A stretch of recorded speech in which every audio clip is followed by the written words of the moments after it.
The food we eat has changed a great deal in the last century. From the kind of food we grow, to the farms it's grown on, to the process of getting it from farm to table. But one of the biggest changes to global agriculture isn't so much about the food itself. It's about the water we use to grow it.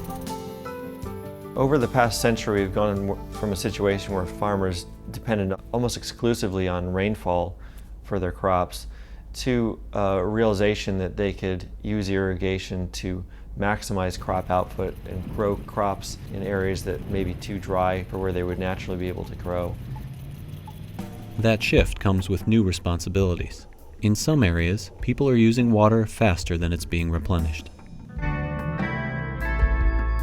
NASA satellites help us see how water moves from ocean to atmosphere to land, where we harness it for growing food. The big picture view they provide helps us understand how our water needs are being met today and where we might find ourselves short tomorrow.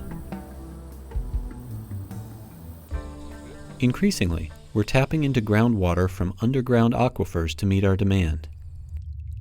These aquifers, vast regions of water-saturated earth, can be huge, but hidden underground, they're difficult to observe. How do you study what you can't see? The unlikely answer: go to space. A pair of satellites called GRACE is on a special mission. They're carefully mapping delicate variations in the Earth's gravity. Our planet's gravity isn't the same everywhere. Objects with larger mass, mountain ranges for instance, exert a stronger pull. So do huge bodies of water, like aquifers. As the GRACE satellites orbit together, large objects affect the leading satellite before they affect the trailing one, causing the distance between to vary. By taking continuous measurements of that distance, scientists can map the Earth's gravity field and see how it changes over time. And over land, the major cause of that variability is changes in the amount of groundwater. GRACE effectively feels those changes by monitoring gravity. So changes in groundwater are actually sensed by GRACE, and we can come up with estimates of the water table variations. And that's what we did for Northwest India. In India, water-hungry farms in the nation's north draw 95% of their water from groundwater stores. Since GRACE's launch in 2002, aquifers beneath northwest India have lost a staggering amount of water. 3 times as much water as is held in Lake Mead, America's largest reservoir, is gone.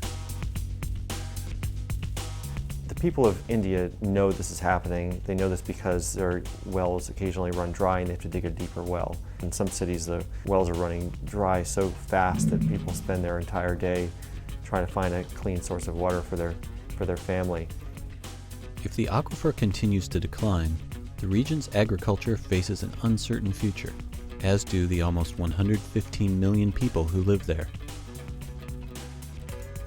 India's not alone. Other major aquifers, like those beneath northern China and the central US, are also in decline. Water is critical to people. I mean, it's a vital resource, obviously. So being able to understand the water cycle and how it's changing is important as we move forward in a highly populated world with potential climate change going on. And NASA satellite observations are extremely valuable to getting an unbiased view of what's going on with the water cycle. Water resources will become even more scarce in the coming century. The GRACE satellites can't help us recoup what we've lost, but they do give us something valuable, knowledge we can use to shape our future in an increasingly hungry and thirsty world.